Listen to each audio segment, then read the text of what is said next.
மகேந்திர சிங் தோனி. எல்லாம் சொல்றீங்க மகேந்திர சிங் தோனி வந்து ஸ்பின்னு போட்டு அவுட் ஓடுவாரு, லெக் ஸ்பின்னு போட்டு ஆடி மாட்டாரு, ஆஸ்கர் மட்டும் போல்ட் ஆயிடுவாருன்னு என்ன சொல்றீங்க? தலைவா இந்தியாவுக்கு டெபியூட் ஆன புதுசுல லாங்கர் வச்சுட்டு ஒரு லாங்கரு. அப்ப என்ன பண்ணுவாருன்னா தலை இறங்கி இறங்கி அடிப்பாரு. ஸ்பின்னு போட்டுட்டாவே அந்த ஓவர் மினிமம் 20 ரன்னுக்கு மேலே தான் அடிப்பாரு. வெஸ்ட் இண்டீஸ் பிடிச்சி சமூகம் பண்ணிருக்காரு. பாகிஸ்தானை கூட ஃபர்ஸ்ட் 100 அடிக்கும்போது பாகிஸ்தானை பிடிச்சி சமூகம் பண்ணிருக்காரு. 2007 இங்கிலாந்து கூட 91 அடிப்பாரு. எல்லாமே அடிப்பாருங்க. தலை தோனிக்கு அப்ப இருக்கிற டைம்ல, அதாவது அவர் பிரேம் டைம்ல டாப் ஆர்டர் லிஸ்ட்ல இருக்கும்போது அவன் நட்சத்திர ஸ்பின்னு போட்டாங்க, அவன் காலி. தலை தோனி ஒரு காலகட்டத்தில் ஓடையில் நம்பர் 1 ரேங்கிங் நம்பர் 1 பிளேயராக இருந்தவர். T20 டெஸ்ட்டு ஓடி இந்த 3 ஃபார்மேட்லேயும் தலை யூஸ் பண்ணுற ஒரே ஃபார்முலா வந்து அடிக்கிற ஃபார்முலா.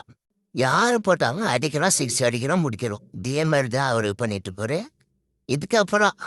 அதுக்கப்புறம் பார்த்தீங்கன்னா இந்தியாவில் அந்த பவர்ஃபுல் பேட்ஸ்மேனை, பவர் அடிக்கிற ஒரு பேட்ஸ்மேனை பார்த்தீங்கன்னா நம்ம மகேந்திர சிங் தோனி. இது மட்டுமா, தலை வந்து ஒரு காலகட்டத்தில் ஓடையில் நம்பர் 1 பேட்ஸ்மேன் பார்த்தாலும் தலை தான். அதுக்கப்புறம் 2011 வந்து வேர்ல்டு கப்பு பண்ணது, 2007 T20 வேர்ல்டு கப்பு தூண்டலாம், அதெல்லாம் பழைய சம்பவம். அதெல்லாம் வந்து ஒரு வீடியோ பார்த்தாது. தலையை பார்த்தா சம்பவம் காரம் வந்து தலை தான். பல டீமுக்கு சம்பவம் பண்ணி விட்டுக்கிறேன். எத்தனை பேருக்கு தலையை பிடிக்குன்னு கம்மலை சொல்லுங்கள். மறக்காமல் நம்ம சேனலை சப்ஸ்கிரைப் பண்ணுங்கள். நன்றி, வணக்கம்.